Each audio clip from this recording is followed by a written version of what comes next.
this indeed is the end of term as far as public lectures go. I can think of no better lecturer to present to you. Lecturing on behalf of a benefit for a very special event he and some others have been planning for the spring. So thank you all for coming out again, and Mark Passio.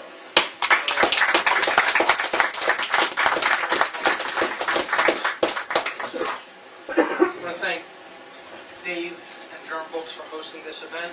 I'm going to send around flyers for the Free Your Mind Conference. If you already have them, you don't need to take them, but if you're not familiar with them, please take a flyer. This is what this event is a benefit for. It's an event coming up in April that I and some other organizers who are here today have been planning. And to be quite frank, the organization hasn't really been going so well. We don't really have the funds that we need.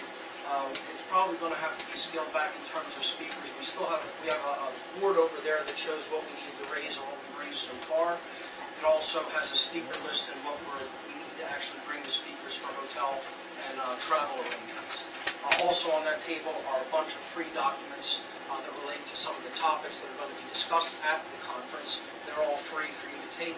There's a mailing list here for the conference and for my website. There's some cards here. Everything is free to take. There's a donation box up here. This is for my website, for me to continue my personal work that I do there. I have a radio show that I do through the Intel Hub News Network every Tuesday evening at 8 p.m. on my website. That's live every Tuesday evening at 8. And I guess with that having been said, I'm going to jump into the lecture for today, which is... Do we get tickets for the conference? Tickets for the conference are on sale today. Barb has the tickets for the conference, so if you want to buy tickets for the event, that will really help out as far as, having money to bring in some of the speakers as well. You can get tickets for the conference today. Thanks, Michael. Thank you. So, see Barb here if you want tickets for the conference. And I would also like to thank Barb for her support with everything that I do. Wouldn't be possible without Barb. Yay, Barb! The presentation today is entitled Everything I Needed to Know in Life I Learned by Watching The Wizard of Oz. I think that the numbers here today attest to the fact that this is a wildly popular movie. It's iconic in people's minds. We all grew up with this movie, and I think it resonates deeply with people at a level that some of them don't recognize at a conscious level. So I'm going to try to delve into some of the deeper aspects of this movie here today. The Wizard of Oz, the book and the movie, is what is called an allegory. So for those who may not be familiar with this term, an allegory is a story, poem, or picture that can be interpreted to reveal a hidden meaning, typically a moral or political one.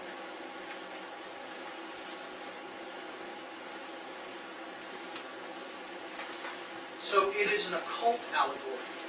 The word occult, I'm sorry I did that twice. The word occult is derived from Latin. The Latin word occultare means to hide or to conceal.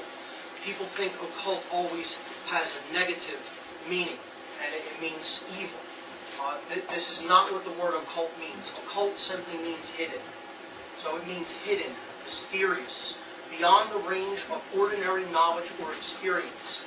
That which is communicated only to the initiated. Esoteric. Esoteric means reserved for a certain group of people, and its meaning is revealed only to them, and its true meaning is held back from others who are not in the initiated circle. The Wizard of Oz contains occult ideas and philosophies from many different occult traditions, among which, but not necessarily limited to, this list. And I will be touching on several of these during the course of the presentation. Alchemy, astrology, Kabbalah, Freemasonry, Hermeticism, Rosicrucianism, Tarot, and Theosophy. So this is the gentleman who wrote the book, The Wonderful Wizard of Oz. His name was Lyman Frank Baum, better known as L. Frank Baum. He was an American author of children's books, best known for writing The Wonderful Wizard of Oz. He wrote 13 sequels in the Oz series, plus 68 other novels, 82 short stories, over 200 poems, and many miscellaneous writings. writings. Baum was born in 1856 in Chittenango, New York. He moved to Aberdeen, South Dakota in July of 1888, published The Wonderful Wizard of Oz in 1900, and he died in 1919 at the age of 62, just shy of his 63rd birthday. Now, in my understanding of The Wizard of Oz, I knew that Baum was an occultist. It's clear to anyone that has studied the occult to any extent that this was an occult allegory. However, I did some research, for this specific presentation, and understood that he did actually practice a specific occult philosophy, and that was theosophy. So this is the symbol of theosophy. Has a whole lot of occult esoteric symbolism there, and then the saying inscribed underneath it, "There is no religion higher than truth." The main tenets of theosophy, as taught by Helena Petrovna Blavatsky, are the same tenets found in many other occult schools. Chief among these is the belief of the presence of a divine spark within every person, which, with the proper discipline and training, can lead to spiritual illumination, or what has generally been called enlightenment. And I have a very different idea of what enlightenment is than how it's generally been taught in the New Age movement and what most people think of it as. Before I continue, I just want to say I know people will probably have many questions in some of the material that I cover. Could you please hold your questions until the end? I have a lot of material to go through, and it's going to take a while to get through it. Afterward, there will be a question and answer session. If I encounter something that isn't clear, please make a note of it, and then we'll have a question and answer session at the end. Thank you. The Wonderful Wizard of Oz can be regarded as theosophical allegory, pervaded by theosophical ideas from beginning to end. The story came to Baum as an inspiration, and he accepted it with a certain awe as a gift from outside, or perhaps from deep within himself. This was written in an article about the Wonderful Wizard of Oz in American Theosophist magazine, issue number 74. Before writing The Wonderful Wizard of Oz, Baum held a job as an editor for the Aberdeen Saturday Pioneer newspaper. In 1890, Baum wrote a series of articles introducing his readers to theosophy. In one of these articles he wrote, "Among various sects so numerous in America today who find their fundamental basis in occultism, the theosophist stands preeminent both in intelligence and point of numbers. Theosophy is not a religion. Its followers are simply searchers after truth. The theosophists, in fact, are the dissatisfied with the world, dissenters from all creeds. They admit the existence of a God, but not necessarily of a personal God. To them, God is nature, and nature is God." So, here is some of Baum's own writings on occultism in general.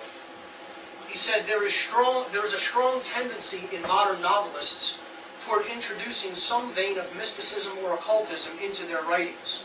Books of this character are eagerly bought and read by the people, both in Europe and America. It shows the innate longing in our natures to unravel the mysterious, to seek some explanation, however fictitious, of the unexplainable in nature and in our daily experience. For as we advance in education, our desire for knowledge increases, and we are less satisfied to remain in ignorance of that mysterious fountainhead from which emanates all that is sublime and grand and incomprehensible in nature. About the writing of the Wonderful Wizard of Oz, Baum said, "It was pure inspiration. It came to me right out of the blue. I think that sometimes the great author has a message to get across, and he has to use the instrument at hand. I happen to be that medium, and I believe the magic key was given to me to open the doors to sympathy, understanding, joy, peace, and happiness." Again, about occultism in general, he wrote, "The appetite for our age for occultism demands to be satisfied, and while with the mediocrity of most people it will result in mere sensationalism, it will lead in many to higher, nobler, and bolder thought. Who can tell what mysteries these braver and abler intellects may unravel in future ages?" So let me just say a brief word about what this lecture is not going to be about today. This presentation is not going to be about some of the allegorical connections that someone like Bill Still has put together in his very fine work called The Secret of Oz, which I recommend people to watch. And he relates this to the economy. He relates this to the financial system that has been erected in this country and the owners of that system and the Federal Reserve System. And it's a very interesting DVD. I recommend it. But this presentation will not touch on that at all. This is going to be on the deeper philosophical and occult allegory that is contained within the Wizard of Oz. Now, what I believe Baum really intended it to be was the occult allegory that I'm going to refer to it as. I think that this information that Bill Still talks about came through in what is known as synchromysticism. Okay? You can look that topic up and understand what synchromysticism is. It's basically through the creative process, ideas about what is really occurring in the real world come through in the fictional work. Baum actually intended the things that I'm going to be talking about today as we go forward. So here we go. Let's look into the magical world of the wonderful Wizard of Oz. So this is the title screen of the movie, 1939. Again, this presentation is on the movie, not the book. I will touch on things in the book, but it is going to be on the imagery from the movie. This is the introduction. For nearly 40 years, this story has given faithful service to the young in heart, and time has been powerless to put its kindly philosophy out of fashion. To those of you who have been faithful to it in return, and to the young in heart, we dedicate this picture. So this is saying that it is ultimately about the heart, what this movie is all about. It's the story of Dorothy Gale. Here she is with her dog Toto. Now, what Dorothy represents in this movie is really the soul moving through its journey in life. The dog Toto represents the hidden forces of nature that guide and direct the soul, and it represents the human intuition in particular. Dorothy is antagonized by a woman named Elmira Gulch, who wants to take her dog because it gets into her garden and she claims that it bit her. And she goes to her, what are basically act as her parents, her aunt Emily and her uncle Henry, and try to tell her about the problems that she's having with this mean old woman. And they don't really want to hear it. They don't have time. They're working on their farm. They're not concerned with the matter of how she's basically being oppressed and this woman wants to harm and take her dog and have it put down. They kind of blow her off. She goes to some of the ranch hands to ask their opinions. Here's 3 ranch hands that work on her foster parents, I guess you could say, on their farm in Kansas. And their names are Hunk, Hickory, and Zeke. We'll meet them right now. So she goes to Hickory first. And this is foreshadowing in the movie, because we'll eventually be reintroduced to these characters as Scarecrow, the Tin Man, and Cowardly Lion. And she tries to tell Hickory the story about how her dog is being oppressed. And he doesn't want to hear it either. He just says, I don't have time for this, I have things to do. He doesn't care. He doesn't care. He doesn't care to even hear her out. Okay? And he just takes off. Then she tries to present the story to Hunk, and he says it's all about how she uses her mind. You're not thinking this through. If you just don't bother going even anywhere near her house on your way home, this won't happen. Toto won't get into her garden, and there'll be no problems. Okay, so he's advocating avoidance, okay, and telling her that she should just apply smarts to the situation only. Okay, so she later on we'll see how she sees Zeke. I may have not put that slide in, but Zeke basically wants her to fight the woman. Like he says, I would just basically confront her head on. So he's like saying that courage is needed. Okay, this is the story. This is the part in the film where she sings the song "Somewhere Over the Rainbow." Now this in itself is an occult connection. In occultism, and specifically in some New Age ideologies, there's this thing called the Rainbow Bridge. The Rainbow Bridge is like similar to the concept of the Stargate, or spiritual illumination. It's a paradigm shift in awareness or consciousness. Okay? So she sings a song, Somewhere Over the Rainbow. This is a New Age interpretation of the Rainbow Bridge, Stairway to Heaven, as it is often talked about, a wormhole or a stargate. It's a bridge between worlds and thinking, okay, in the way that we perceive reality. So that's what the song Somewhere Over the Rainbow is a reference to. Gulch shows up at their farm, insisting to take the dog, that she has a court order to do so. This is a rich woman in the community, very mean and arrogant, and thinks she can do whatever she wants. And she wants the dog. And this is significant because of what the dog really represents. The dog represents human creativity, human intuition, and specifically the imagination. That's what the dog represents. It is the most important faculties at the disposal of the human soul. And she wants to have it destroyed.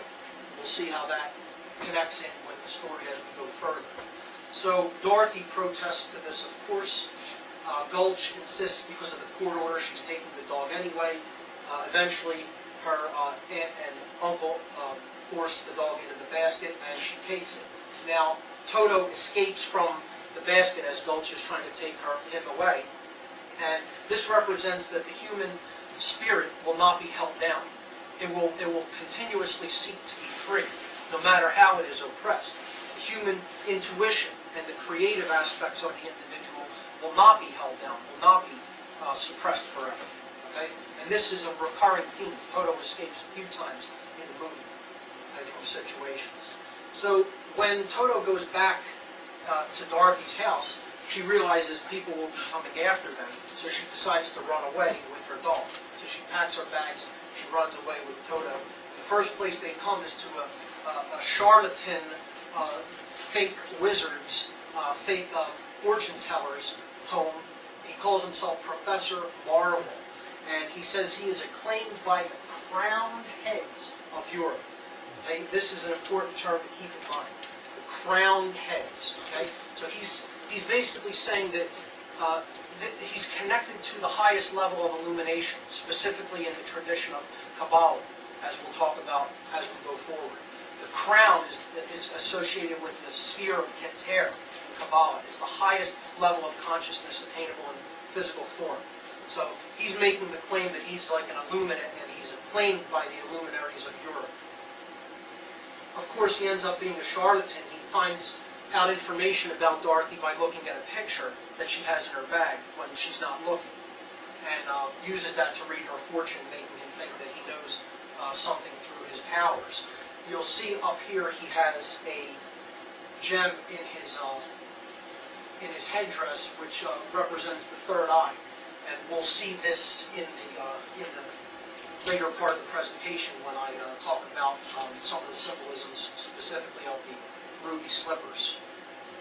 So as Dorothy heads back to home, because she was under the impression through Professor Marvel that her aunt was sick, she encounters this huge storm blowing in the Kansas plains, a tornado. Now the tornado is also a tunnel or a bridge between worlds, between the earth and the sky, okay, or between lower consciousness and higher consciousness. So this is another symbol. The tornado is what she ultimately goes through to get to the land of Oz. So she's going through the Stargate, or the rainbow, over the Rainbow Bridge. All right, so she gets swept up in the tornado, not able to make it into the shelter, and there's more foreshadowing here where she sees Myra Gulch on her bicycle transforming into the Wicked Witch of the West, who we'll meet in a moment. The house eventually lands in the land of Oz, and then the movie becomes colorized after that. And it lands on the Wicked Witch of the East, who we'll see in a moment, and we'll explain what she represents. The first character that Dorothy encounters in this mysterious magical land that she wakes up in, and this land represents her desire to go into a higher level of consciousness, not to stay in the mundane, ordinary levels of reality. So this represents a hidden dimension within the self, okay? A higher level of awareness and consciousness that she was longing for. Now, when she gets there, she meets the goddess figure. This is Glinda, okay, the good witch. And Glinda represents the sacred feminine essence. She represents all of the powerful aspects of the goddess tradition, okay, the sacred feminine. She's like the Isis figure or the Maat figure, if you look into Egyptian cosmology. So that's what Glinda represents. And she tells her that she's in the land of Oz and that her house has just landed upon the Wicked Witch of the East. And the ruby slippers are on her feet, which eventually get transferred over to Dorothy. And I'll explain what those are later in the presentation, because that involves a lot of setup to get to what those represent. The Wicked Witch of the West shows up, okay, this green, evil, vicious being, who immediately wants the power that is contained in the Witch of the East slippers. Glinda makes them go onto Dorothy's feet, okay, and tells her, make sure you stay in these. This is important. These are important because of what they represent, as we'll see in the future part of the presentation. So the witch basically tells her she may not have the power to do anything to her here in what's called Munchkin Land, with Glinda being there, but she will eventually get her and her dog as well. The famous line, "I'll get you, my pretty, and your little dogs too." Okay, so there you see Glinda after she puts the ruby slippers on Dorothy's feet and tells her, make sure that you stay in that space, so to speak. We'll get to what those represent later. She tells Dorothy that if she's ever going to make it home, she has to visit the wonderful Wizard of Oz. Okay? And he lives in the Emerald City, and it's a long journey, and she has to take the yellow brick road to get there. Now, the yellow brick road represents the path to spiritual enlightenment, the path toward illumination and higher levels of consciousness. That's why it's gold. This is the alchemical gold that the alchemists seek to create, and it leads to the light. Okay, and we'll see what the Emerald City represents shortly.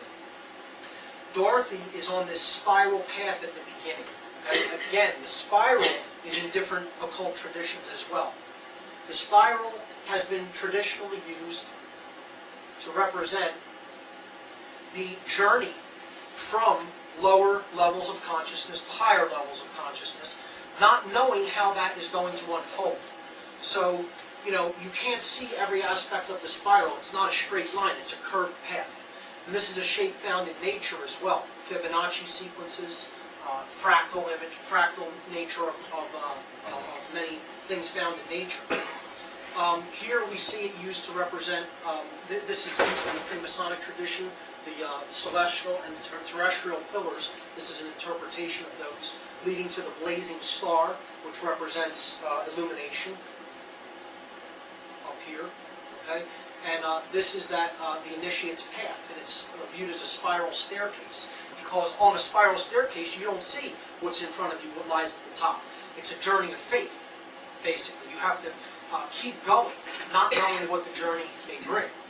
This is an image from the second degree tracing board of Freemasonry, which is about the human intuition, and specifically it's also about true care of the heart. Okay, and it's showing this this spiral staircase that leads into the Temple of Solomon, and we'll get to the Temple of Solomon shortly. Okay, so that's what the yellow brick road represents. Now, Dorothy herself, as we said, represents the soul on its journey toward enlightenment. And we talked about Toto being representative of human intuition. So what we're going to look at now is the tradition of tarot. Okay, I'll be jumping from tradition to tradition to explain the symbolism. So in the tradition of tarot, there are 5 suits to the cards, to the tarot deck. The tarot is called the Book of Life, because these images are also allegorical. They're meant to be interpreted to understand different aspects of ourself. It is the book of self, of understanding the human psyche and soul. Okay? So Dorothy represents the suit in what is called the minor arcana, which means lesser knowledge. Okay? This is the knowledge of the aspects of the psyche. Okay, and then there's something called the major arcana, which is the suit that represents the aspects of the soul and the world and the relationship between those two things. Okay, so pentacles in the tarot tradition represents the material plane. Okay, or in other words, the element of earth. And that right there is the alchemical element called earth, the symbol of the alchemical earth. Okay? So Dorothy represents earth. All right? That represents the resources that we have to go through life and our grounding to the physical world. The understanding that the work that we need to do from a spiritual perspective is done in the physical domain. Okay? Now, these characters also have a connection to the major arcana. Okay? So on the major arcana, Dorothy represents the zero card, or the fool. In the modern deck, this would be the Joker card. Okay? In the modern deck, there is no major arcana. It has been removed. The fifth element about the soul's connection to the universe is removed from the modern deck of playing cards. And that should be very telling to anyone that understands what these cards really represent. They're removing the quintessence, or the fifth element. The spirit has been removed from the modern deck of cards. Okay? So the major arcana is the higher knowledge. So she represents the fool, and I think to anybody that just looks at these two images, the connections are so apparent they can't be missed. I mean, you know, here's the initiate on their journey. She has her basket, he has his. She has her flower, he has his. Okay, she has her dog, he has his. It's the intuitive journey. He is stepping over a cliff. This is a leap of faith led by his intuitive capacities. All right? On her journey down the yellow brick road, the first character she comes into contact with is the Scarecrow. And he lets her know that he wants a brain more than anything else. Because this character represents we need to conquer our ignorance if we're going to move further along in our evolutionary journey in life on this planet as a human species. So what the Scarecrow represents in the tarot tradition is the element of air. And here's the alchemical symbol of air. The suit of swords represents the mental plane, or the intellect, the intellectual capabilities of the individual. Swords are an ethereal and cutting quality. Okay? And of course, the Scarecrow wants a brain. So this is the minor arcana deck that he is connected to, suit that he is connected to. In the major arcana, he represents the Hermit card. We'll see why in just a little while.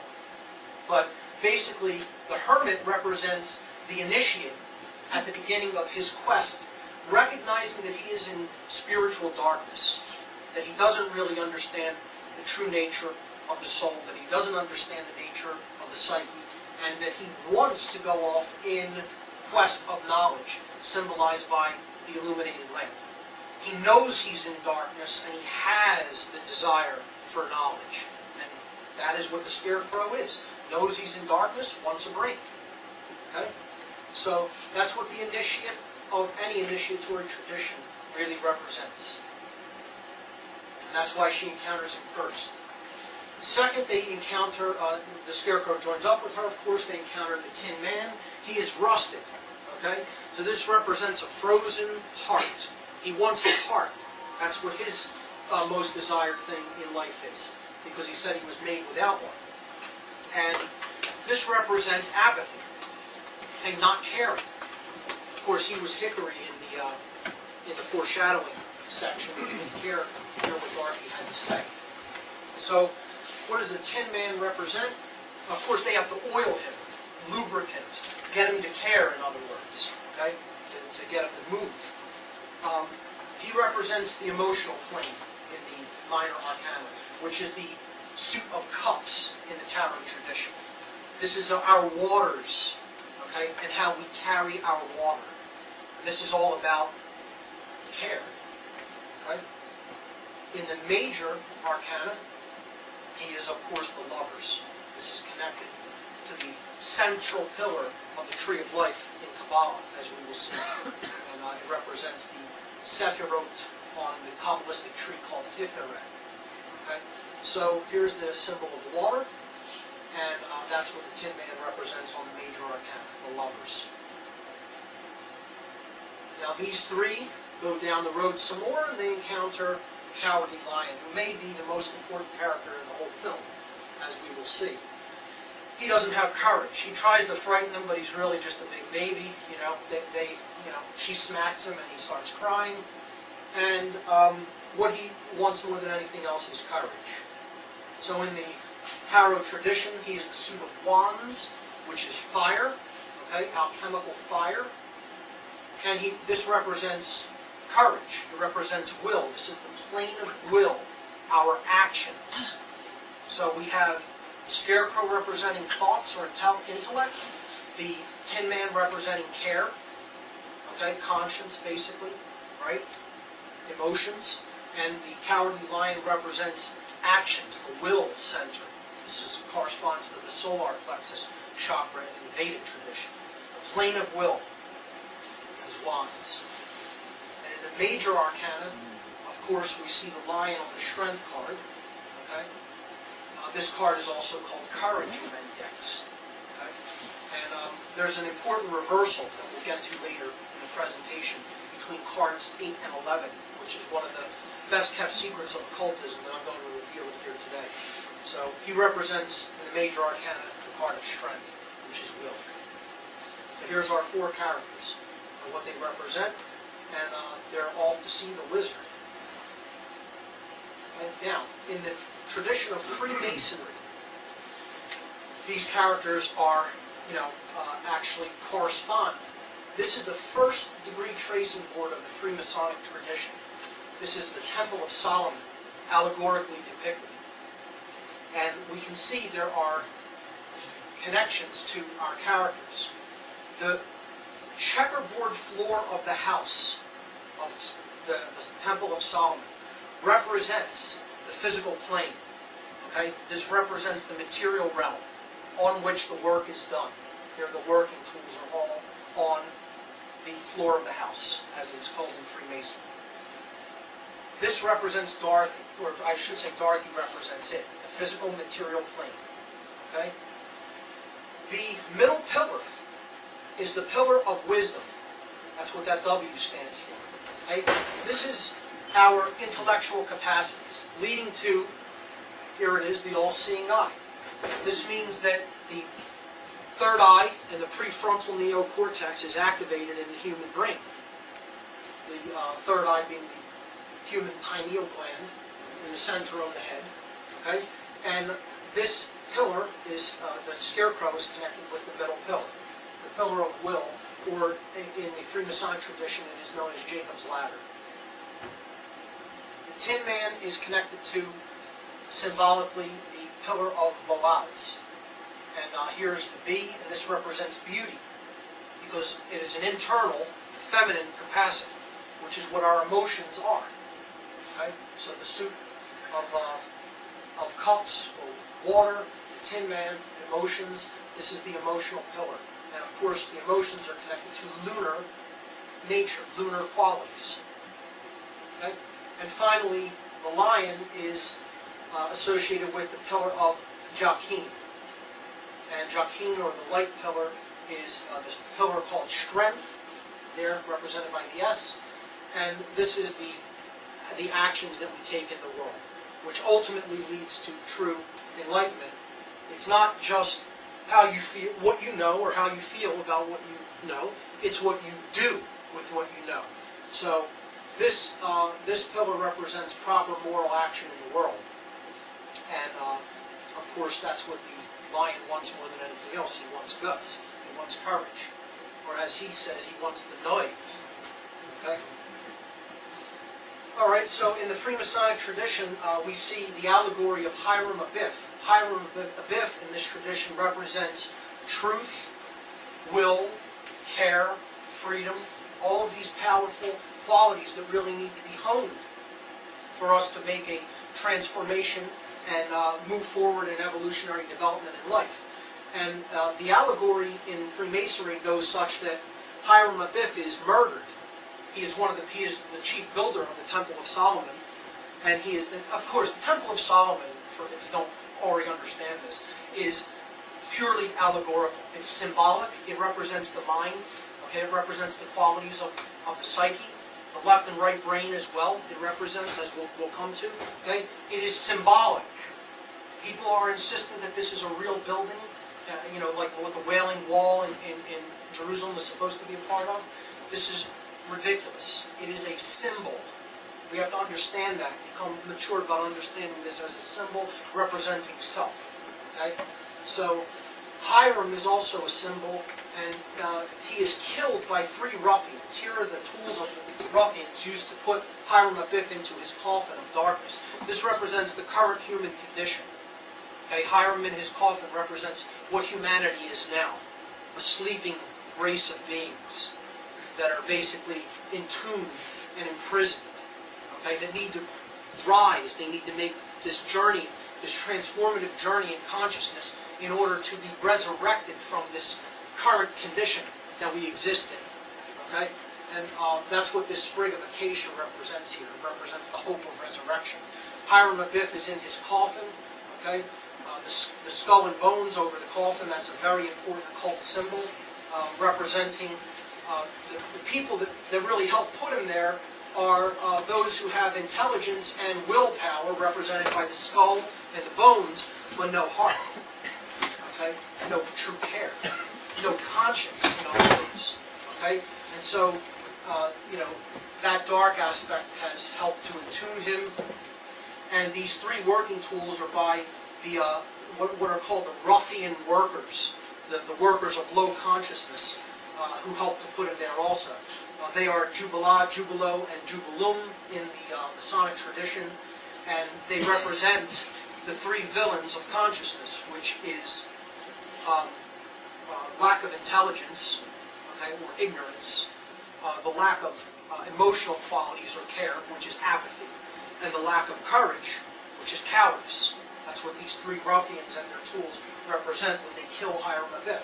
So this is also connected to the Wizard of Oz. It's a Freemasonic allegory as well, showing that in order to get home, these are the qualities we need to build up in ourselves so that we resurrect ourselves.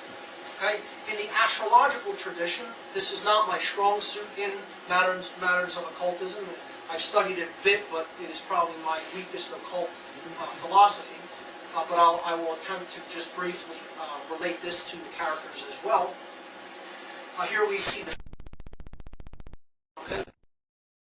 into the 4 quadrants, or the seasons of the year, split by the solstices and the equinoxes. Okay? This is the story of the journey of the sun, 12 houses. Of course, that represents the Christ figure and 12 pillars and astrotheology. On my series, and there's a whole lot of it, as well as on my radio show. Podcast section. But there are midpoints of these seasons that are the ruling houses of these seasons. Okay? And these are connected with our characters. Taurus is an air sign. It rules the other 3 air signs. And it rules the season of spring as the midpoint. This is Dorothy. It's the earth. The bull is connected with the earth. Okay? Leo is a fire sign because it's when the sun has come to its full strength in the season of summer, and the sun is represented by a lion with a raging mane representing the rays of the sun in the summer season. This is the lion's season, of course. Summer ruled by Leo, alchemical fire. Okay? The autumn season, or the fall, is when the sun is losing its strength during the course of the year. He's been stung by the venom of the scorpion. This is a water sign, okay, and that's connected with the Tin Man.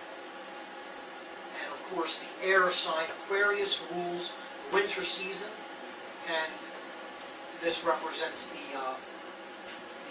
intellectual qualities of the scarecrow, and he is connected with Aquarius. So these 4 signs represent something in astrology called the Great Cross.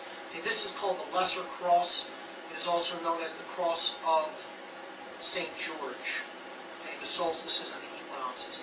This cross represents the cross of St. Andrew, where the Great Cross is, the galactic cross. This is the solar system cross, defines the seasons, the Earth's journey around the sun, and this is the galactic cross that represents the great year or the precession of the equinoxes. Okay?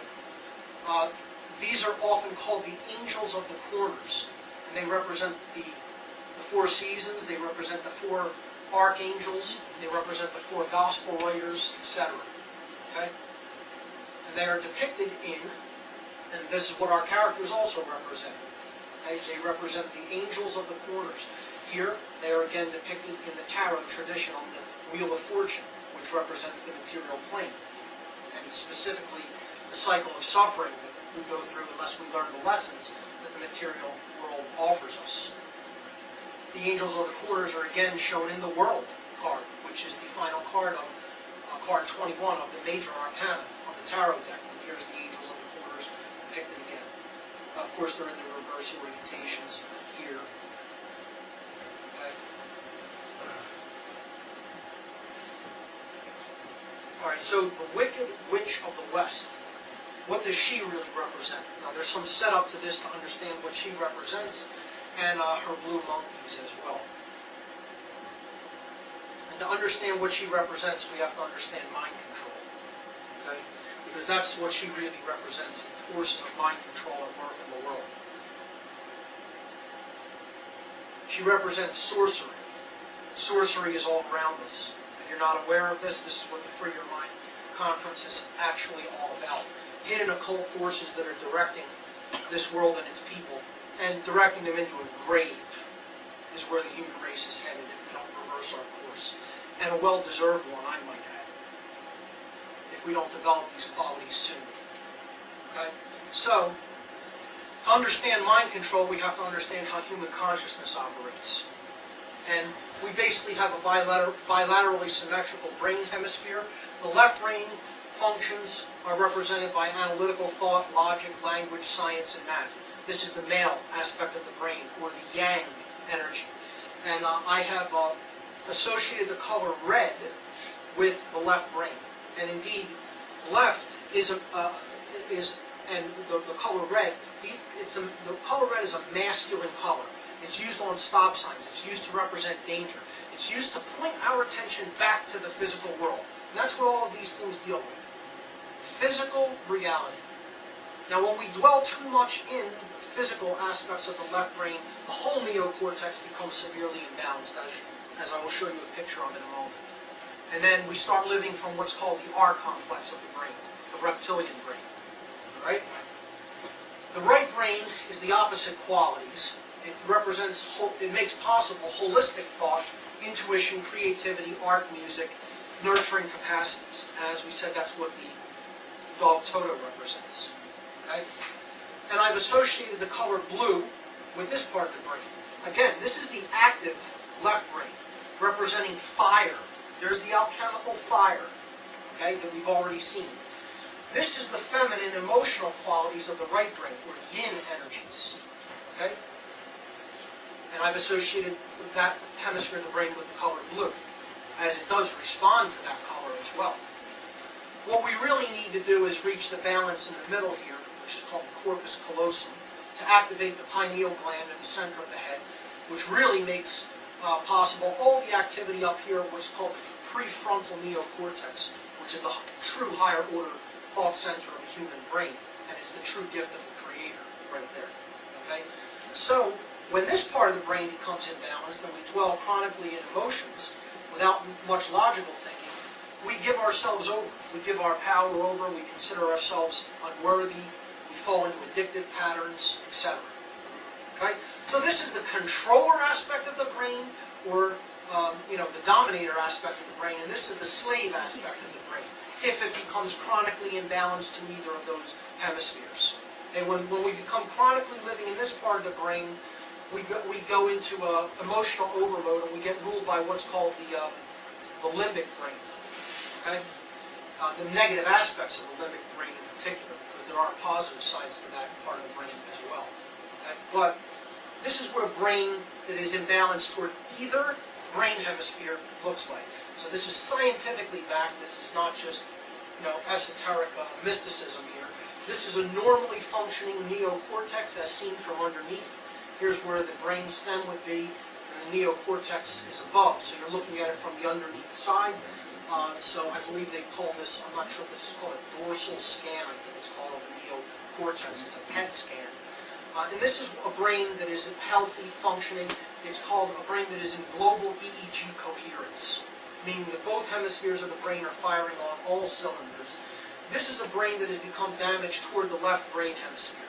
The doctor that scanned this brain called it the prototypical violent brain. This is a dominator's brain. This is a person obsessed with control. Okay? And that's what their brain looks like. Like holes, like craters on the moon, like a slice of Swiss cheese. Okay? These are physically damaged people. I don't know how much plainer I can say it. Brain damaged. Okay? That's what controllers are. They're brain damaged. Now this is what the Wicked Witch of the West's brain would look like. Okay? And these are not scoops taken out of the brain. They're not holes. It's worse than that. These are electrochemically deadened areas of the neocortex. There's no neural pattern firing. Now look at where it's the most damaged, in the prefrontal cortex. Okay?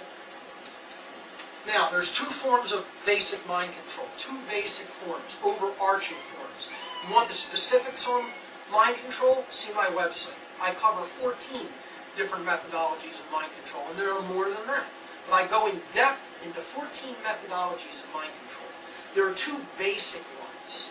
One that works upon through the right brain and binds the left brain hemisphere. And one that works through the left brain hemisphere and binds the right brain hemisphere. Because the object of the dominators of this world is to keep us in perpetual imbalance on a soul level and on a mental level. Okay? And the doorway to the spirit, to the soul, is through the mind. That's why it has to work through mind control. Alright? So religion, the word religion, this is the first big form of mind control, comes from the Latin word religare.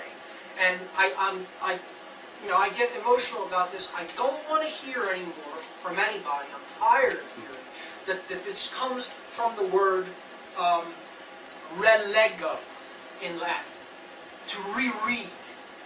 Lego. Well, is it religion or is it religion? I mean, this is simple phonetics. Religion does not mean to reread.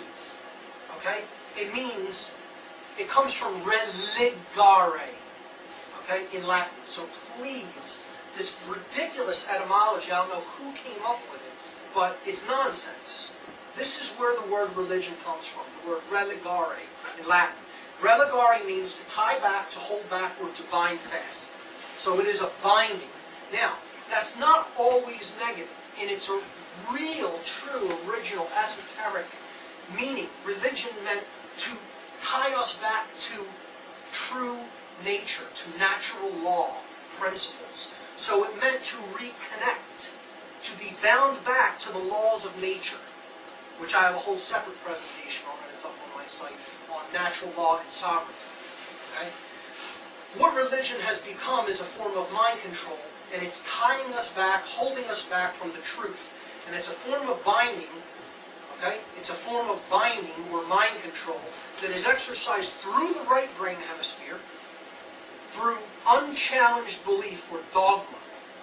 And that binds the left brain functions, which are analytical thought, logic, language, science, mathematics, etc. People who are extremely right-brained are more susceptible to buy the most ridiculous notions of religion and follow things blindly because they're not applying any logical thinking to the situation. So this is a binding upon the left brain that works through the right brain hemisphere imbalance. Chronic imbalance to the right brain hemisphere will make us susceptible to this form of mind control. This is what the Wicked Witch of the East, the right hemisphere of the brain, represents. And she's dead, according to Baum. Okay?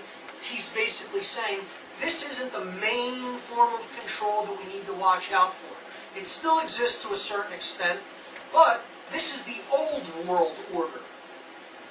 Total control through religion. And indeed, the kings of the ancient world were priest class. So we're moving toward a new form of total control called the New World Order, which is government. Okay? Government comes from the Latin words gubernare, okay, also rendered as governa, gubernare, but V is generally not used in Latin in this sense. It is usually replaced by a B. B and V often used interchangeably. So if you look up guverna in a good Latin dictionary, it will refer you to the word guberno, gubernare, the verb, which means to control. And then the second part of the word, mente, and we get the word gubernatorial election, the election of a governor from this word. Okay? And then mente means mind. So right in the word, in the etymology, and people will argue, well, you can't go back to the etymology of a word and say that's what it means today. Sure I can. This is what the word means. This is where the word came from. Okay? It means mind control right in the word. Right in the word. But people don't know the meaning of words. Okay? That's what it is. It's mind control. This is the mind control that works through the left brain hemisphere, creating dominators, people that want to control the actions of other people that they have no right to control, okay, by binding the intuitive and creative capacities of the right brain hemisphere, which is what the Wicked Witch of the West wants to do. She wants to destroy this part of the brain, which Toto represents. Okay? So the right brain functions, holistic thought, intuition, creativity, art, music, nurturing capacities. This is what this is out to destroy. And this is obvious to anybody that pays attention for 5 seconds to anything that's going on around them. Okay? So it works through the left brain and it's a binding upon the right brain. This is the so-called New World Order of total governmental control. Right? And that's who the Wicked Witch of the West represents. Of the West, the left brain hemisphere. I mean, it's so apparent once you think about this. It's funny, you know, truly amazing. So, you'll notice that the witch was colored green, but our heroes are off to a place that is also green. And we're going to see what that represents now. Okay, they're going to Emerald City. What does this represent? Well, we talked about the imbalance of the brain hemispheres. Let's talk about the balance of the brain hemispheres. Let's talk about centering oneself. When we use these brain hemispheres in conjunction with each other as they are intended to be used, because these are gifts from the Creator, okay? Something happens. These two symbols combine into this symbol called the Seal of Solomon. People may recognize it as what is known as the Star of David, okay? David allegorically was Solomon's son, okay? And this represents the male aspects of this blade, or fire, coming together with the sacred feminine chalice, or yin, aspect of the waters of the right brain. Okay? So fire and water coming together to form the temple of soul, the sun, the left brain solar aspects of consciousness, and moon, the right brain lunar aspects. Sol, Omon. Solomon, the sun and the moon together, united. And the reason it's green is because this is the balance frequency. Green is the balance frequency between the two competing or opposing frequencies. The left is red frequencies. The right are blue, the blue frequencies. Okay? In the direct middle of the visible spectrum of light are the green frequencies. This is representative, symbolically, of balance. I wouldn't just say symbolically. In the physical domain, green is balance, as we will see. In the Vedic tradition, which is an Eastern tradition from the Indus Valley, we see these chakras. The chakras are energy vortices within the body that represent different aspects of consciousness. Okay? We have the root chakra, the connection with the earth. The sacrum chakra is the desire center. The solar plexus chakra is the will center. The Anahata chakra, or the heart chakra, is green, and it is a 6-petaled flower, just like the Seal of Solomon. And this is the care center. The throat chakra and the third eye chakra are the knowledge centers, and you start to go up to higher levels of awareness. The third eye represents the balance between the brain hemispheres, and the crown chakra is cosmic awareness. That is the end goal of the journey of consciousness, is to get to unity consciousness, or the crown. Okay? So the green color represents the balance of the body. This is the fourth, or the center, of the chakra system as well. And the heart is the center of the human body. It is the generator of the body, it's the pump. And care is the generative principle, because that which we really care about is what we manifest outward into the world, into our experience. Green is the center of nature. This is the color that we find all over the earth. Our earth, which was once a garden, now being transformed into basically a computer control system. Okay? But green energy is the energy of the heart. It's the energy of love. It's the energy of nature. This is why nature provides green in such abundance for us. And what do? Pave over it with black. Okay? So these are the most important foods that we can eat. Alkaline foods are deep green. Green is associated with health, with balance, with nature, with nurture, with love. Now, the negative aspects of this are the controlling aspects of society. Okay? Want us to always go into imbalance. They want us to choose red or blue, and they want us to stay in those poles, in those polarities. So, the only question that I ever ask people that believe in this nonsense, garbage, sewage, is how old are you? That's the only question I ever ask, and if that offends you, it should. It's meant to. If you believe in this garbage, how old are you? Is my only question. And that's the only thing I will ask. Because you're not an actual adult. Because you believe in this sham that went on in 2004 and even the other shams that only ever elected puppets. You don't understand the occult connections behind these things. You're probably very unread, if that's the case. Okay? So, two skull and bones men competing for the presidency. Yeah, right. You had a choice. Because the green is what's really in the middle. That's the force that's opposing, that's playing off this fake oppositional force between both sides. Okay? And the people that actually own the monetary system are really who is putting people in seeming positions of power, but you never really see the hidden elitists that really are running the show, because they are sorcerers, they are hidden occultists. And don't believe that. Believe whatever you want. I'm telling you this as fact. I'm telling you as fact, not as my belief. I worked with these people. I come from some of the occult traditions where these people in the corridors of power actually work through.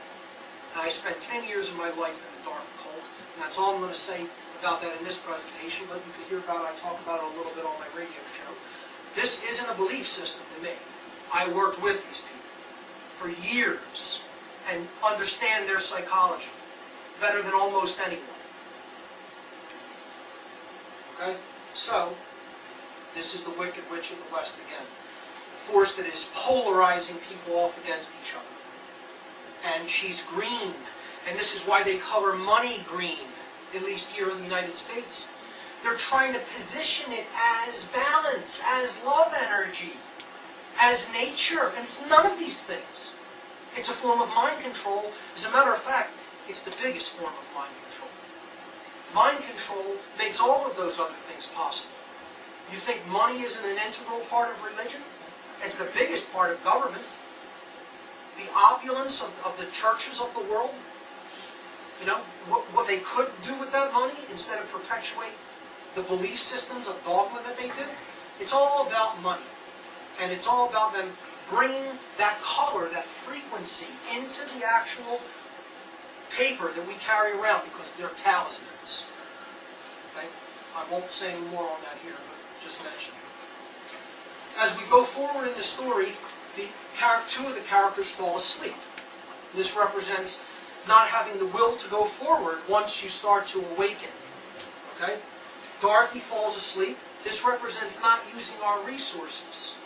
And, you know, I see this every day. I see what people spend their money on. I'll tell you what, you can go in my wallet, there's 2 $1 bills in my wallet. And that's all the money I have in the world. I'm poor, completely poor, and I'm trying to host a conference. The response hasn't been very great. I'm not saying this to try to get any sympathy from people. People can give what they can to make this happen. What I'm saying is I think it may be an idea that's beyond its time, and it's representative of people don't really contribute resources to do something higher. They're worried about lower things, the physical aspects of things. They don't understand to get out of this mess. It's all about what's going on in the mind and the heart. That's really what it's about, and it's about courage. You know, so this event will probably be a one-time only thing. I don't think I'm going to invest the energy into this next year. But Dorothy falls asleep, representing what we do with our resources is lacking in a poppy field. Now, this, of course, represents, going back to sleep through drugs as well, addiction. Okay, that's another way people fall asleep. Okay, so the poppy field also puts to sleep the lion, which is courage. Courage to continue to move on, just before they get to the Emerald City. And of course, the Emerald City, that's what that represents. The green color represents balance, which is where they're trying to get.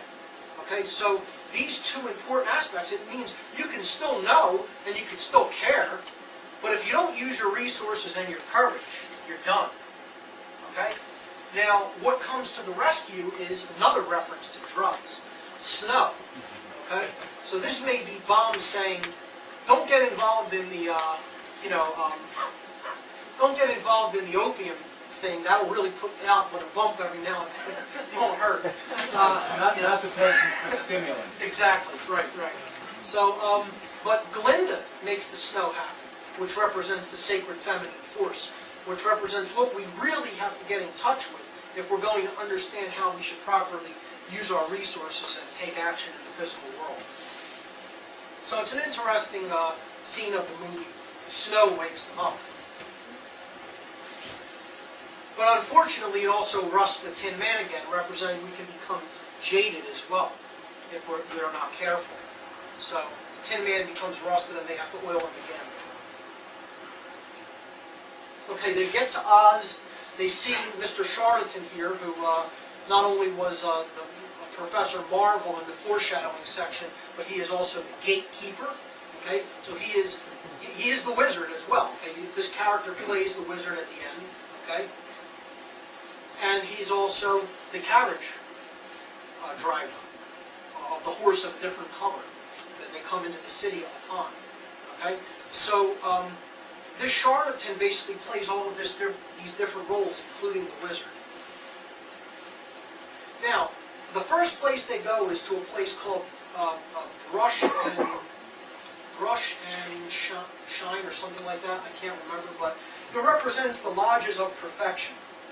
These are the higher initiatory traditions in which one attempts to perfect oneself in the physical world, to come as close to divine consciousness as possible. So there's restuffing the scarecrow, polishing the Tin Man, beautifying both Dorothy and the lion.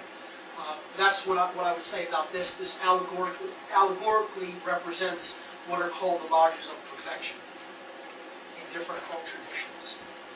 This is a very important scene. This would just initially seem like a whimsical musical scene. It is not. It is probably the most important scene in the movie, and this will take a bit to explain. I'm going to spend a bit of time on this. It's the coronation of the king. The Cowardly Lion is coronated, okay, by the other 3 characters. And this represents the vital and important role of courage, in the whole thing. He has a song where he sings about how important courage is. If you go back and watch the movie, you'll see this scene. And this is a direct reference to the Kabbalistic tradition, as connected with the Tarot tradition. So in order to understand this, and this is what I referred to earlier, that I'm going to talk about the famous reversal, or the infamous reversal in the tarot deck. To understand it, you have to understand a little bit about the main symbol of Kabbalah, which is the Sephirotic tree of life, how that relates to the chakra system, and then how they both relate to the tradition of tarot. So this is the deep occult section before we wrap up, and I'll take a bit to explain some of this. Okay? So, in the Kabbalistic tradition, which is a occult tradition from the Middle East, we have these 10 spheres on this symbol. And this symbol is called the Tree of Life. Some Kabbalists also refer to this as the ladder to God. Okay? Because it is a ladder that is climbed from base consciousness to higher or cosmic consciousness. Okay? These spheres, or sephirot as they are called, are arranged on 3 columns. Now this is a direct connection, or I should say Freemasonry is a direct connection to these 3 paths, these 3 pillars on the Kabbalistic tree. Okay? We saw them already. Now they're reversed in the Kabbalistic tradition in their arrangement, depending on which way you look at the tree, or the Temple of Solomon, because it's the same thing, as it were. This is called the path or pillar of severity. So this would be the lunar pillar on the Freemasonic tracing board. This is called the path of mercy, path or pillar of mercy. And this would be the solar pillar. So this is the internal pillar and this is the external. This is the passive, this is the active. This is the female, this is the male. Okay? The middle pillar is the synthesis between the 2. So that would be the pillar of wisdom on the tracing board. Okay? Malkut means kingdom. That's the connection of the physical world, the Muladhara chakra. Okay? Symbolized by the red frequency column. Now, these are all higher aspects of the self. Yesod, or foundation, represents the Swadhisthana chakra, or the sacrum chakra. This is the desire center of the body, equated with the genital area. Okay? It's also connected with the planet Jupiter, okay? As is the Hermit card. Okay? So this would be the Scarecrow. All right? The Scarecrow is desire. He wants to know. He's the initiate of the traditions, of the occult traditions, to go to higher levels of awareness. Okay? Hod, which means majesty or splendor, and Netzah, which means endurance or victory, okay, are connected with the Manipura chakra in the Vedic tradition. This is the solar plexus chakra. This is the center of will, or guts, yellow color. You know, if we don't have it, they say, are you yellow? Right? That's what this is a reference to. If you don't have guts, right? So this is a dual chakra, representing an internal capacity and an external capacity. The internal capacity, or Hod, is courage. Courage is something we need to find within ourselves. And then Netzah, or victory, is will in the physical plane, the material plane. So this is actual action, and this is courage to act. Okay? So courage and will are combined. Okay? If we combine these 3 dual chakras, you see we have 7 chakras. 1, 2, this one will be 3, 4, 5, 6, and 7. Da'at is not a Sephiroth. This is called a hidden sphere. I put it on there to represent what is considered the area that the entire tree stems from. So this would be like the soul, or the void, so to speak, okay, from which we come. It's the realm of pure potential knowledge. Some people have called it the Akash in different Eastern traditions. So Da'at is the hidden realm of the non-physical, from which we come and from which the tree of life grows. Okay?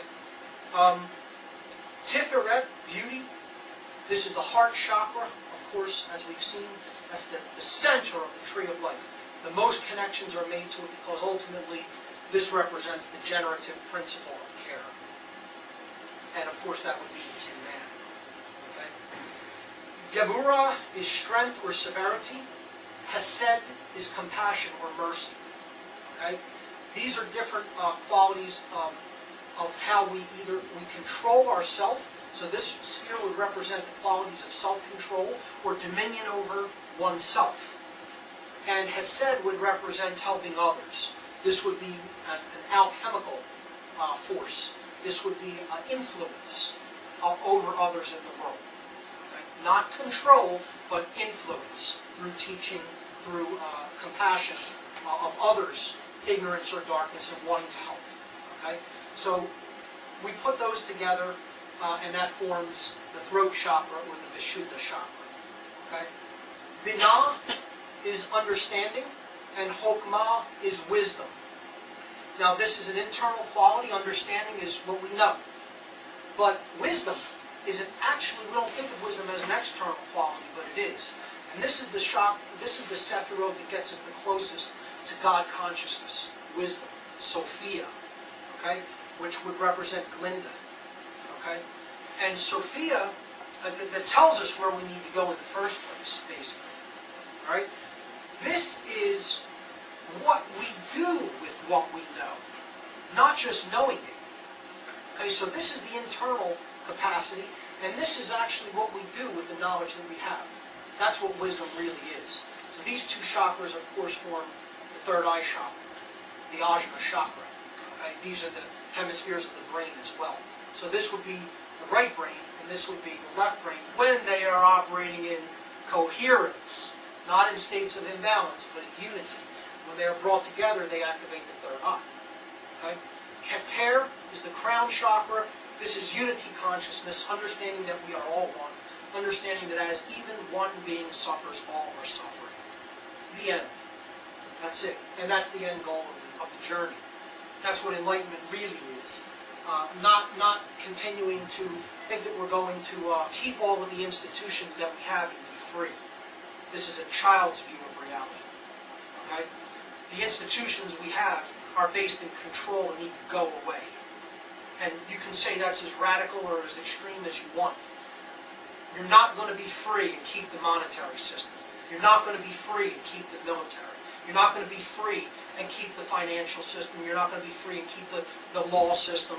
You're not going to be free and keep all of these methodologies of control. You're not going to be free and keep police. Okay? You're going to be free when you really reach that level of awareness. And there are so few people at that level of awareness that it's pathetic. Just saying it like it is, that's all. Alright, so the microcosmic tree of life. Now, we're going to connect this to the tarot tradition. The Kabbalistic tradition needs to be studied in conjunction with the tarot tradition if you're to really understand either one of them. Okay? So, if you take the cards and arrange them in the Tree of Life configuration, which I'll explain in a moment, you get this arrangement, which I've made here. Now, the first card is the Fool, and I place this at the position of Da'at, the hidden realm. The hidden is not a Sephirot, okay? It is not one of the emanations, that's what Sephirot means, emanation, on the Tree of Life. There are only 10 of those, not 11. Okay? So, this is placed at Da'at. I placed it there and I colored it white. This represents the soul, or the spirit. This is where everything comes from. Hence, it is at the position of Da'at and not one of the Sephirot. It is the no thing, not the physical. Okay? These other things are the qualities that are inborn into us and that we have to develop in the physical world. So these are physical emanations upon the tree. Okay? So this is the microcosm.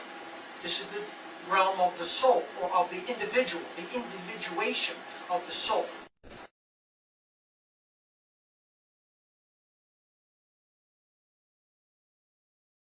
Okay?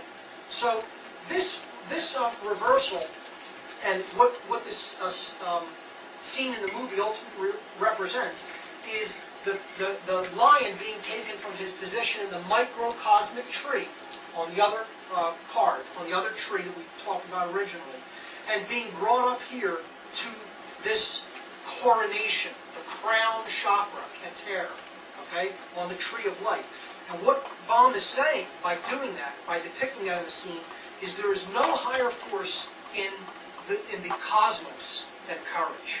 Courage is what it is all ultimately about, that we must have if we're really going to even take this journey at all. The journey to higher level of awareness takes courage to begin with. but certainly to get there and to take the proper action that is necessary to reverse the course that humanity is taking will ultimately take a whole lot of courage. And I think it's something that humanity lacks in ways we can't even begin to comprehend. And I don't know if we're going to get up there or get to the Emerald City, so to speak. I'm not very hopeful, personally, if you can't hear that in my voice, for numerous reasons. I believe we're headed into a new dark age, personally. I'm explaining this because this is what I'm tasked to explain, and for no other reason. So, as far as hope goes, you can leave that with Obama as far as I'm concerned. There's your hope. Okay, so, but that's what that coronation scene is about, and hopefully it will help people to understand why these cards are often reversed. It puzzled me for the longest time, as Barb will attest to. I didn't really come to the understanding of that until maybe a couple of years ago. So they finally get to the chamber where Oz is at. This charlatan again, who is the wizard, as we'll see, acts as the gatekeeper once again. He acts as the guard. Okay. He initially tells them they can't get in to see him, then finally lets them in. They face the wizard. We'll get to what he represents. That could be a whole other presentation. I'll just touch on that briefly. Okay, and basically he's a pompous ass. Okay, he berates them. He makes them feel unworthy. He begrudgingly agrees to help them, but only if they will bring to him the broomstick of the Wicked Witch of the West. Meaning, he's basically telling them, you need to take down the big controller because I'm too cowardly to do it myself, or I can't do it myself. Okay? In other words, he's a false savior. He's saying that he's the all-powerful Almighty, but he's asking for lowly people to go and, go take down this monster for him with all of her minions at her disposal, all of her mind-controlled zombies that are at her disposal. Okay? So, they accept the task. They go out with some weapons, and they go into the haunted forest looking for the witch's castle. Here we see owls. This is depicting the surveillance state. Okay? They actually are watching, and the owl is a tremendous occult symbol. If you look at my presentation, I explained on What on Earth is Happening.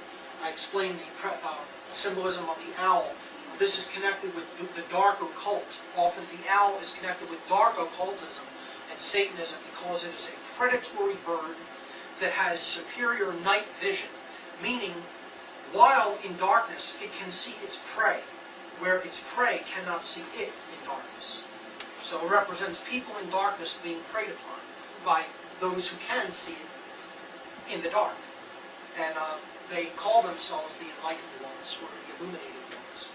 And that is one of their main symbols, the owl, as is the illuminated torch, which we will see the witch with in a few moments.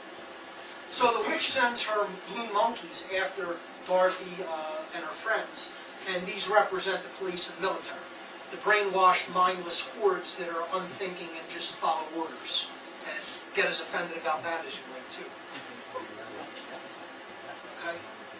Dumb people, in other words. And the occultists are only too happy to tell them how dumb they are. And I worked with those occultists, and I'm going to, in my presentation at Free Your Mind, tell you all of their, not my, but their opinions of what police and military are. And if you want to hear that, you think this presentation is extreme, and this is not going to be any of my views. I'm going to tell you all the things they told me while I was in the dark occult about what they consider their own minions, and how these are the most mocked, ridiculed, and vehemently hated people on the earth. You think they don't care about us? These people who are actually doing all these manipulations? You have no idea what they think of their so-called controllers, that they own control. They own lock, stock, and barrel. They own their soul. Not just their mind, they own their soul. Okay? So, the witch, they finally capture Dorothy and Toto. They leave the other three in the forest. And the witch now finally goes after Dorothy's ruby slippers, which is what she really wants. Here's what they represent. This will also take a little bit of time to explain what they represent. These are connected with the alchemical tradition. Okay? So, in the philosophy of alchemy, it is asserted that all, quote, base metals, or base modes of consciousness, are imperfections of gold, which represents pure consciousness, and that all metals are ordained by nature to become the perfect gold of the sun. The alchemist seeks to remove from all base metals their disorderly imperfections or base characteristics, to bring them to their true state of natural order and to transmute them into alchemical gold, representing the purification of body, mind, and spirit. So it's the journey from the base of the tree of life to the crown of the tree of life. It's the journey down the yellow brick road to the Emerald City, etc. These are all symbolic allegories. This symbol here in alchemy is known as the Philosopher's Stone. This is what the ruby slippers ultimately represent, as we'll see. In alchemy, silver. Now, silver is what the original slippers in Baum's book were. The director changed them to ruby because he felt that they looked better in red on the golden yellow brick road. And now this is what I will say is synchromistic. Because Baum, while intending them to mean the elixir of life, as we'll see, which is a silver color, it's the color of mercury, okay? Even closer to the original meaning of what these slippers were supposed to represent is the alchemical stone, or the stone of the philosophers. And this is a ruby color. And I think the director did this deliberately because of a decision in filming, but it actually works out synchromistically. Okay? So that's where I would say is an example of synchromysticism coming through into the allegory in the movie. Okay? So silver is one of the, quote, base metals, or imperfect consciousness. It is often used as prima materia, okay, or the starting point substance at the inception of a work. The alchemical symbol of silver is associated with the moon. Again, these are the internal qualities. Something has to be indwelling. This divine spark has to initially be indwelling for it to be nurtured and start to grow into a higher level of consciousness. As such, silver holds philosophical traits of the feminine persuasion, as well as the attributes of intuition, inner wisdom, and contemplation. And this is what will eventually guide us out of the mess we're in, and that's why the witch wants to destroy them. That's why she wants them for herself. She doesn't want to destroy them, she wants to own them. She wants no one having access to these qualities. It's the destruction of the sacred feminine is what the dominator culture represents. Okay? From the 12th century onward, alchemists referred to an agent that is necessary for this transmutation of base metals into gold. This agent had many names, but the most well-known is the Philosopher's Stone. This mysterious stone was also referred to as the philosophical powder, the elixir of life, or the quintessence. And we've already heard that term in relation to the tarot deck, the Phaedron Arcana. The Philosopher's Stone represents man himself at the beginning of what is known as the great work, the process of self-mastery, or at the very end of it, because it's all a cyclical cycle. Okay? In general, the stone is the universal spirit representing everything that has been created, and thus it is also in the alchemist himself. This is the divine spark of the Creator. The great work of alchemical transmutation is accomplished in 3 phases. So these are the 3 phases of alchemy, 3 processes that alchemists go through. The first phase is called nigredo, or the blackening. Okay? This is a state of putrefaction, corruption, dissolution, and individuation. It represents the soul's descent into the material plane and the suffering experienced in the physical world. The second phase of the great work, or alchemical transmutation of the soul from base consciousness to unity consciousness. The second phase is called albedo, or whitening.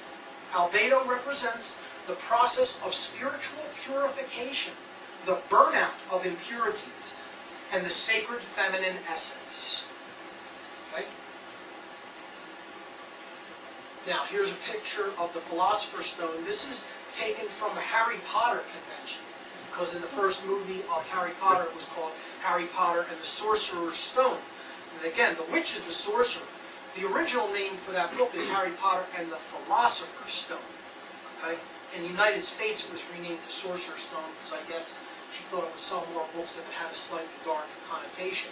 But I make a distinction between magic and sorcery. And the distinction is, which will do they serve? You know, magic will serve the greater will, cosmic consciousness. Sorcery serves the egoic will, what the sorcerer him or herself want. And the idea is, let thy will be done, not my will be done. Okay? Which is the goal of the cosmos, where the cosmos is really trying to create and nurture in consciousness. So the third stage, the third and final phase of alchemical transmutation is called rubedo. Rubedo, or redness, is symbolized by the transmutation into gold, or pure consciousness. And this is the elemental fire of the Philosopher's Stone. And again, fire is connected with courage. Okay? In this phase, the body is reduced into a quicksilver.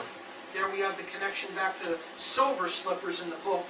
A quicksilver water, okay, from which what is known as the elixir of life is made. And the elixir of life represents the awakened spirit.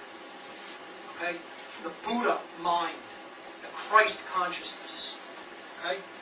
This red elixir, or the perfect stone, makes spiritual energy multiply and works in healing ways in living beings. This elixir is generally considered to be the same as the Philosopher's Stone, which represents the unification of man with God, of the limited with the unlimited. And that is why they are on the yellow brick road to enlightenment. The Philosopher's Stone representing the unification of the limited with the unlimited. Dorothy is earth. She is incarnation, the soul incarnated into the physical domain, and she is connected with the yellow brick road to the spirit, okay, through these red or ruby slippers. All right? That's what they ultimately represent, and that's why the witch wants them so much. Toto escapes from the realm of the Wicked Witch again. He gets over the drawbridge, going over a bridge again, symbolic. Okay? And this represents the intuition getting away again. Following the intuition, following the sacred feminine. Okay? Not buying into the mind control. Toto isn't fooled. Okay? He finds Dorothy's friends, and they go to the witch's castle where they beat up some guards, take their uniforms, sneak in, try to rescue her. Eventually they are cornered by the witch and her guards, and she lights her broomstick, representing the illuminated torch. And again, here we have more Illuminati symbology, okay? Because she represents the sorcerers of the world, the control freaks, and the illuminated torch is kind of like something that they put up in our face saying, we have the knowledge, we have the light, and you exist in darkness.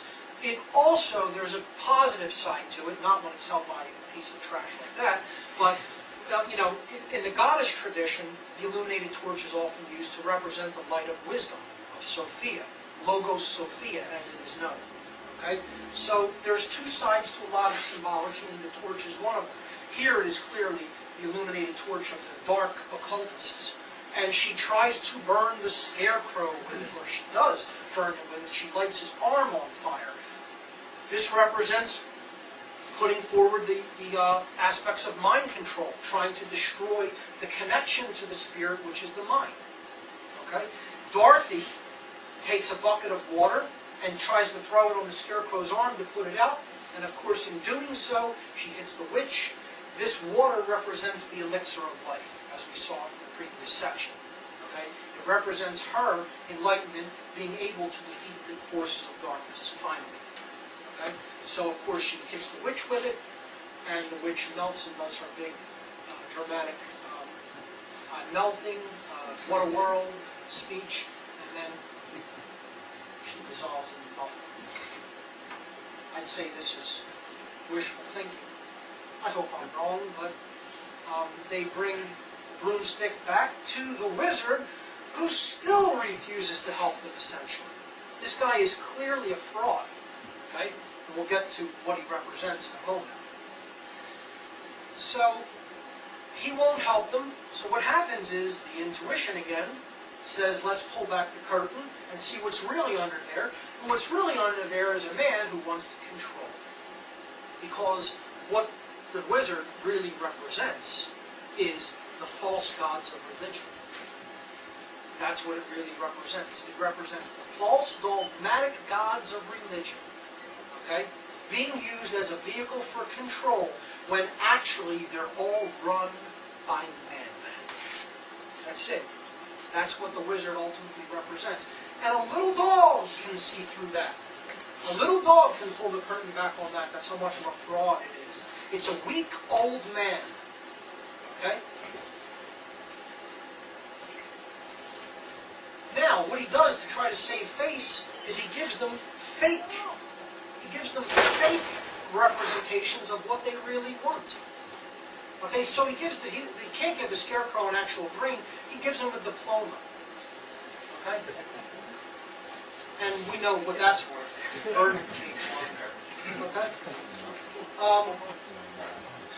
He gives the lion who wants courage a medal, which is what they give people in the military who, follow the international bankers' demands and fight wars on lands that they have no business in.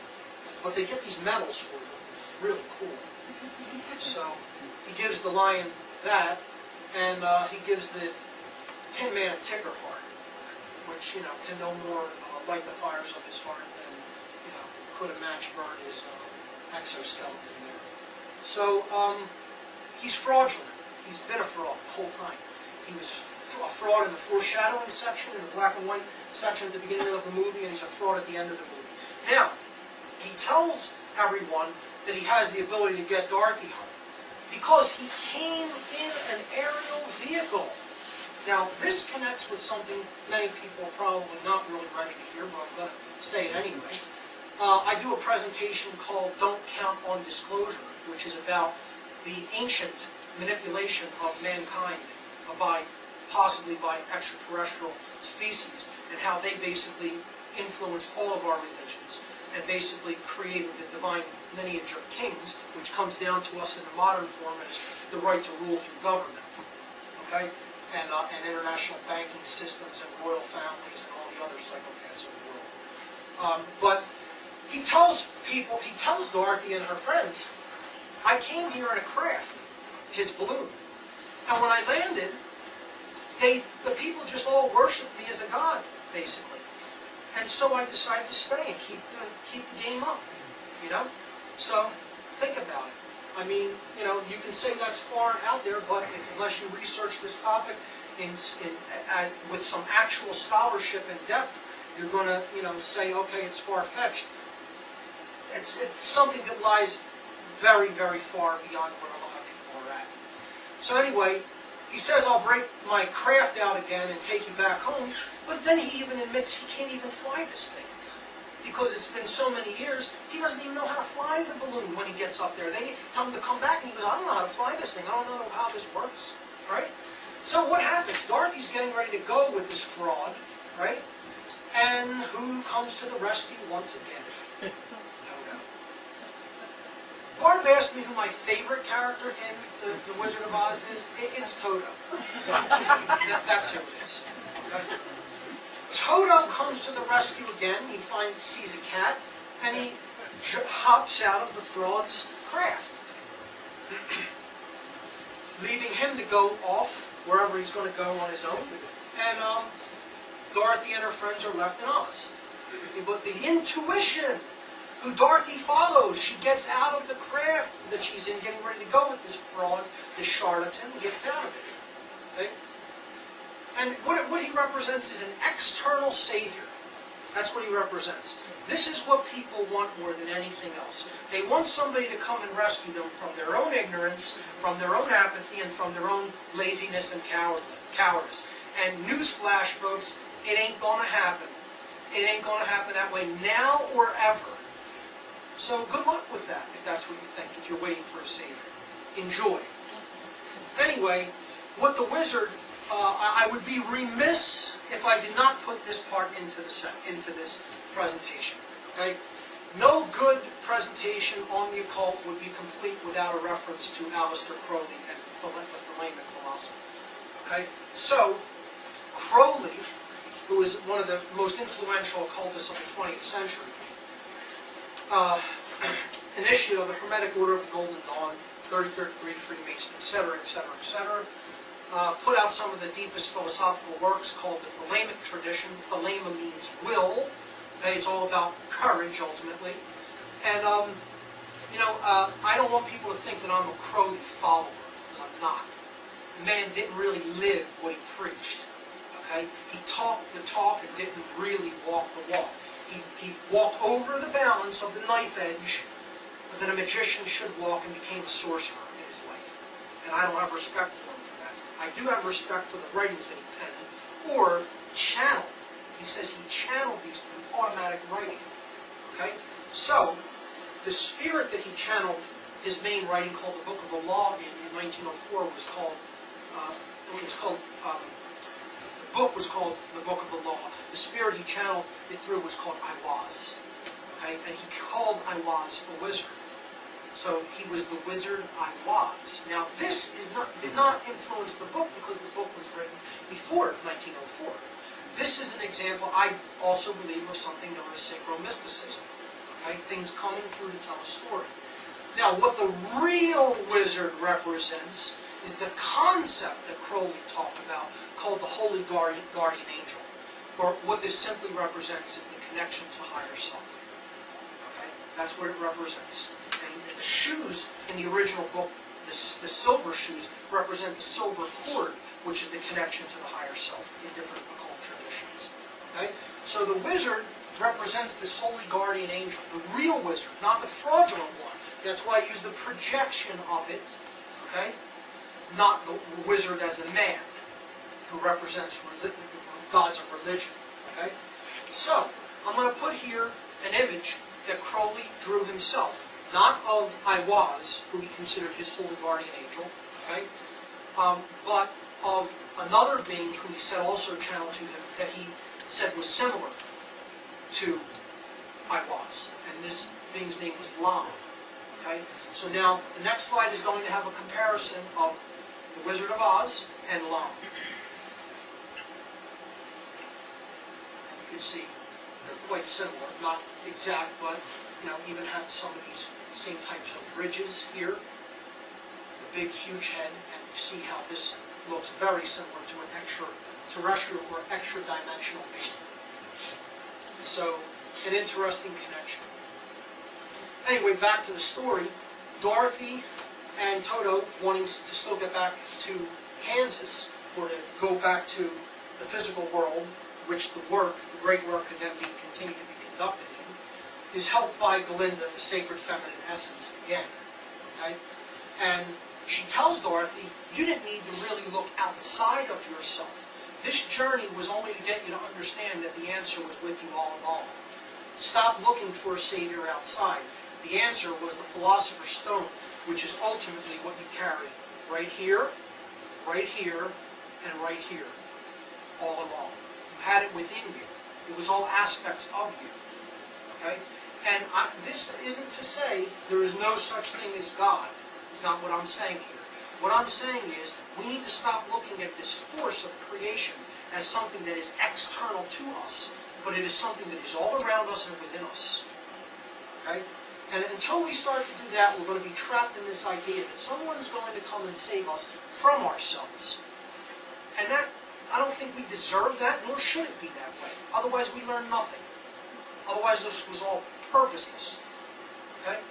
So, the ruby slippers represent the internal qualities of the soul that one has to nurture and bring to a point of refinement so that they can save themselves.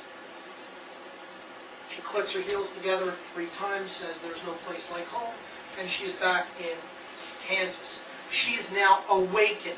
She was sleeping, but now she is truly awakened. She is the awakened being operating in the physical world with her intuition held closely at her chest, and she is trying to tell all of the other unenlightened people what she experienced, and they just laugh. Because they haven't experienced it themselves. Well, I hope you've enjoyed it. That's what this is all ultimately about. Here's the final image of our heroes. We need to operate in the physical world, but with new eyes. We need to develop true intelligence. We need to develop true care. Most of all, we need to develop courage to act in the proper ways in the physical world. And if we do that, maybe, just maybe, we'll have a chance to reach the Emerald City. Thank you.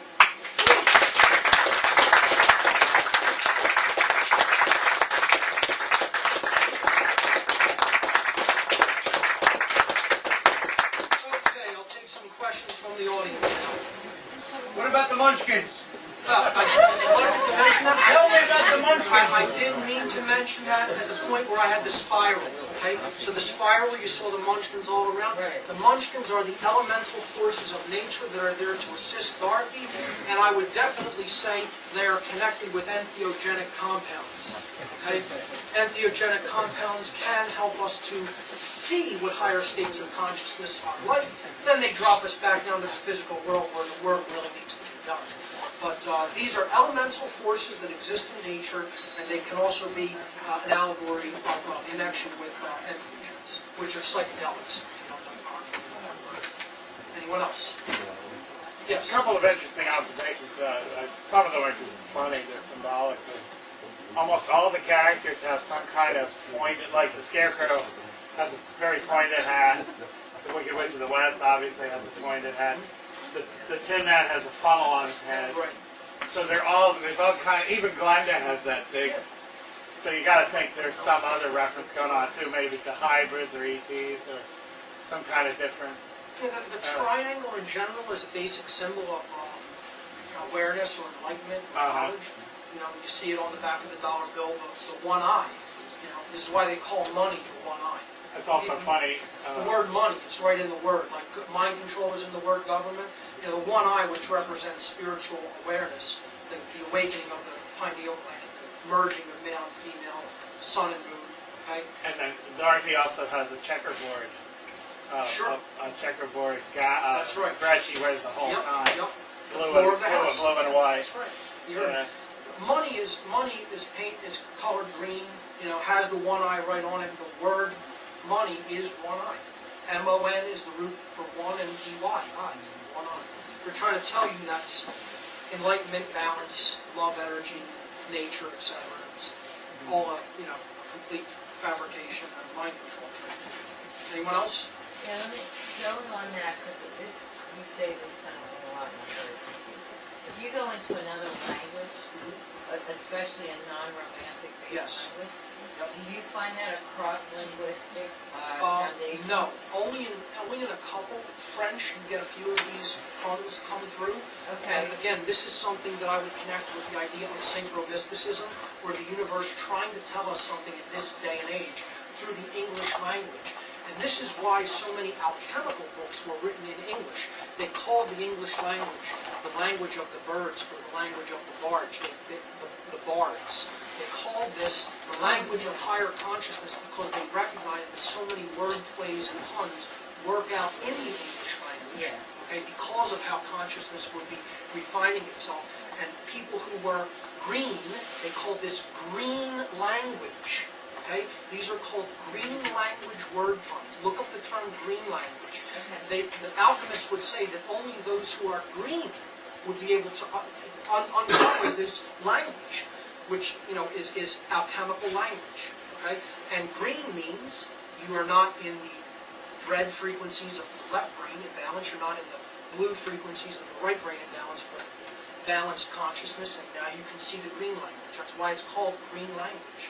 Again, connection to the color green or the Emerald City. So you wouldn't agree with, like, the guys in Carnatica that think that English, the sounds, the resonances, he believes in English are almost psychotic. Remember? Yeah, reversals. The young kid, he thinks that he did it by the vibrations. And he says it basically is like crazy. I would say some of our language is based like that too, but I think this synchromistic green language comes through in English better than any other, and therefore I would say it is a higher level language. Right, so you'd have an opposite philosophy okay.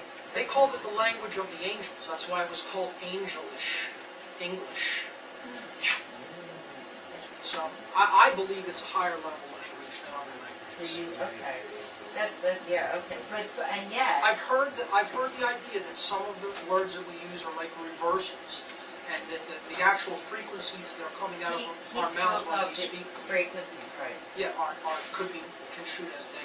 And yet, even though you think it's a higher level, it's actually associated with, I guess in tandem, a greater amount of evil, right? Absolutely. Because people who know the origins of these words are using them against us. I often say, I say the world is controlled through words. Terence McKenna, who was a great linguist, a great speaker, he said that the world is made of words. He went one step farther beyond just control. He said the world is made of words, and if we know the words that the world is made of, we can make of it whatever we wish. I totally concur with that because we don't understand how language influences almost everything we do. For example, I gave my lecture at Fernando's Survival Drive on natural law and sovereignty, and about how we are, our own rulers. Nobody else can really tell us what to do, represent our interests, etc. As long as we're not hurting anybody.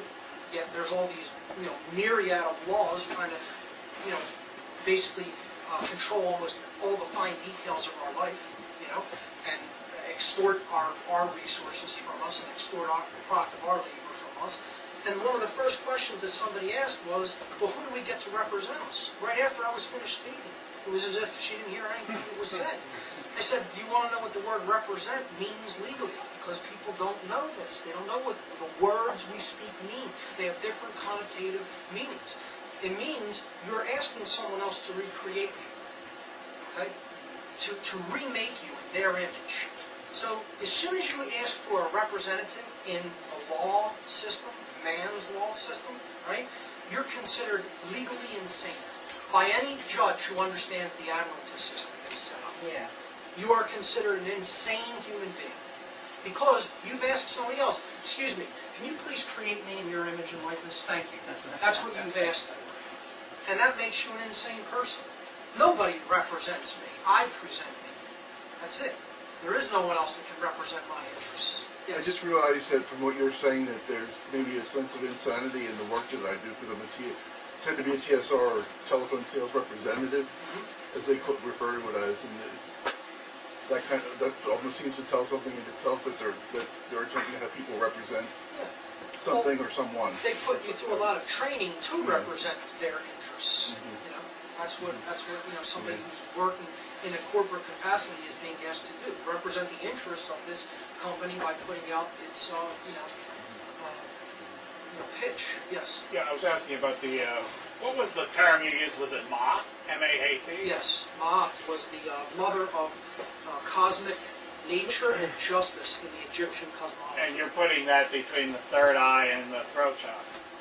I'm putting that up right next to Keter, the crown chakra. Are you putting it above the third eye? Well, it is one of the third eye centers. Uh-huh. I'm associating that with the goddess, the high priestess, on the major arcana, which is card number 2. Because I found it interesting if you put it where I thought you were putting it, below the third eye and above the throat chakra. 4 of our 6 senses are right there. Right. Sight, hearing, Right. smell, and the world card is what you're talking about. Yeah, Right. I put that there because that represents the hidden sphere of Da'at, which is again not one of the you call it, emanations it's on the tree. D-A-A-T, is that? D-A-A-T or D-A-A-T-H. Okay. How you spell it. How they transliterate it in English. Yes. Two-part question. Yes. One is, okay, so the Wicked Witch of the West was trying to get the slippers, silver ruby slippers. Yep. But the Wicked Witch of the East, her sister, already had them. Or dropped them, okay. Right. And does Glenda have a particular affiliation with another polarity? That's question 1. Question 2 is, where is the sacred masculine aspect of of how this factors in. Yes, okay. The slippers are already on the witches of the East feet, representing the old world order, had already taken the right brain captive, okay, and ruled through that way, through the giving over of one's, sovereignty through belief, through dogma, right? So, Galinda, the sacred feminine, okay, is the spirit of freedom. And that's embodied in this country, and it's embodied in all of these occult traditions. But not In the positive. positive- She's not in any way related to any polarity. I would say she's the sacred feminine. She's a good witch of the No. north, isn't Yeah. she? Right. Okay. Right. But the south is never. Yeah. This isn't really. I would say that this is connected to the season of the sun. Okay, the sun favors the northern hemisphere during the seasons that the sun is above the equator, and these are the spring and summer. So I would say this connects with astrology a little bit. So she's the goddess of the north of the light. Okay, she's not. The southern hemisphere is called the non-favored season, or the season where the sun is in its death throes toward the winter solstice, the season of the year that things don't grow. Okay, food doesn't really grow. We have to plant in these two seasons, above the equinoxes. Okay, but the transitional phase between the world orders is where we're really in. Okay, it's saying while the old world order has largely died, okay, the new world order is on the rise. So while we've gotten the slippers off of the old witch of the East, religious control, which was largely in the Eastern Hemisphere, coming over from the Middle East and Europe, kings and royalty, to now the control is really being directed from the Western Hemisphere, right here, America policing the world, militarizing the world, the whole Western civilization coming closer and closer to this idea of world government or totally centrally controlled dictatorship.